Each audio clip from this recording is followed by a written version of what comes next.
आज की वीडियो में हम पढ़ेंगे present indefinite tense. So present indefinite tense की पहचान क्या होती है? इन सेंटेंसेस के एंड में ता है, ती है, ते है आता है। तो अगर किसी भी सेंटेंस में ये ता है, ती है, ते है एंड में आ रहा है तो हम ये फ़ौरन पहचान लेंगे कि ये प्रेजेंट इंडेफिनिट टेंस है। जैसे तुम कहाँ रहते हो, मैं ये काम करता हूँ, वो खाना खाता है। तो सारे सेंटेंसेस के एंड में ता है, ती है, ते है आता है। तो ये पहचान होती है हमारे सिंपल प्रेजेंट या प्रेजेंट इंडेफिनिट टेंस की। इसको हम लोग यूज़ कहाँ कहाँ करते हैं?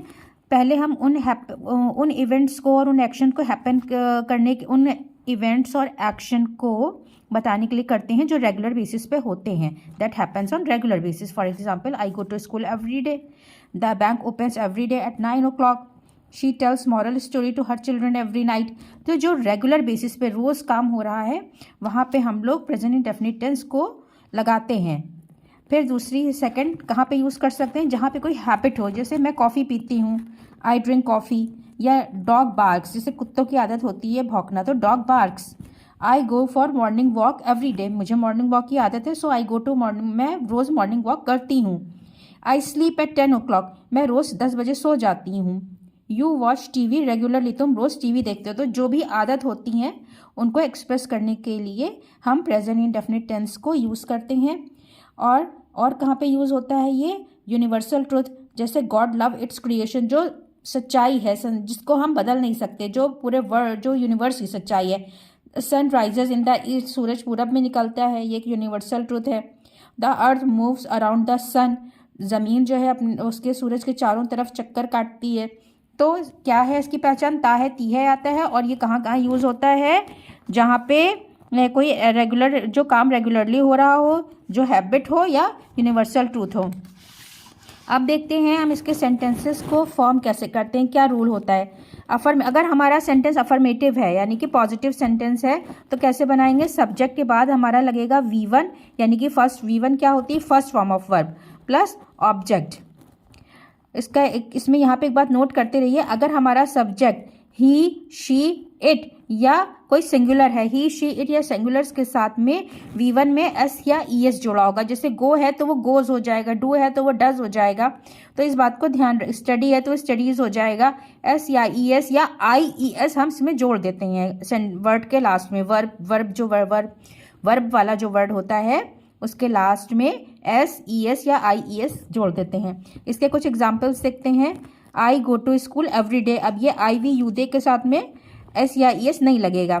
ही goes to school every day, अगर ये ही और शी, इट है तो उसके साथ में ES लगता है वर्ब में।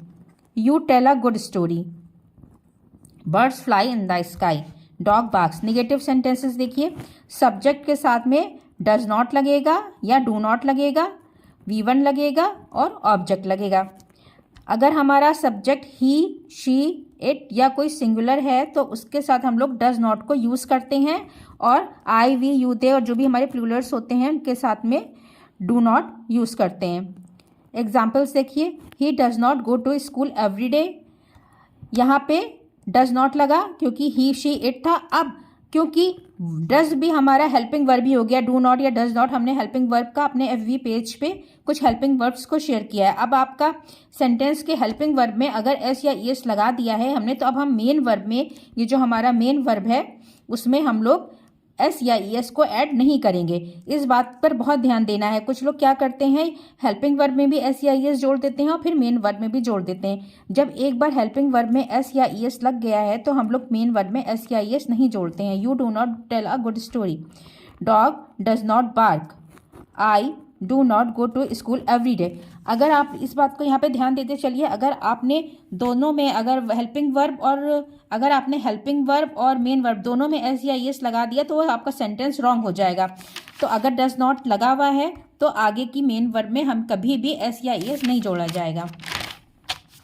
अब इंटरोगेटिव सेंटेंसेस के बारे में देखते हैं। इंटरोगेटिव सेंटेंसेस हमेशा शुरू होते हैं हमारे हेल्पिंग वर्ब्स डू और डज से, उसके बाद लगता है सब्जेक्ट प्लस V1।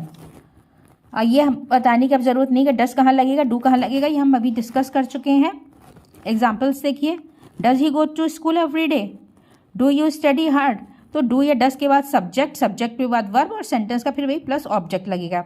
अगर इंटरोगेटिव के साथ में निगेटिव भी सेंटेंस है, यानी कि सेंटेंस में नॉट लगा है, तुम ये काम क्यों नहीं करते हो, तुम वहाँ क्यों नहीं जाते हो, तो इसको किस तरह से बनाएंगे।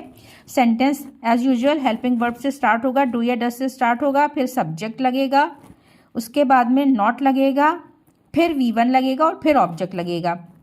एग्जाम्पल्स देखिए, does he not go to school every day, पहले हमारा सब्जेक्ट हेल्पिंग वर्ब लगा है, फिर सब्जेक्ट आया है, फिर नॉट आया है, फिर मेन वर्ब आई है, फिर हमारा ऑब्जेक्ट और ये कॉम्प्लीमेंट्स बाकी के सेंटेंस बाकी के वर्ड्स आए हैं।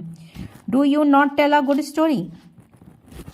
अब एक चीज़ और नोट करते चलते हैं, if interrogative sentences starts with WH words, अगर कोई हमारा इंटरोगेटिव सेंटेंस WH वाले यानी कि क्वेश्चन वर्ड से स्टार्ट हो रहा है, या हाउ भी क्वेश्चन वर्ड्स होता है, लाइक जैसे एग्जांपल के तौर पे व्हाट, व्हेन, वेयर, हाउ, ये इन सारे वर्ड्स से स्टार्ट हो रहा है, तो हमारा इंटरोगेटिव सेंटेंस कैसे फॉर्म होगा।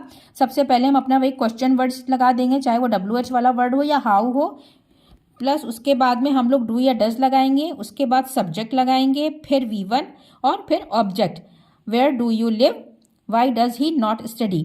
अब ये एक बात और बताते चलते हैं, सिर्फ अफर्मेटिव सेंटेंसेस में ही शी इट के साथ, ये जो हमारे अफर्मेटिव सेंटेंसेस होते हैं इन्हीं में ही शी इट के साथ में V1 में S या IS जुड़ा रहता है।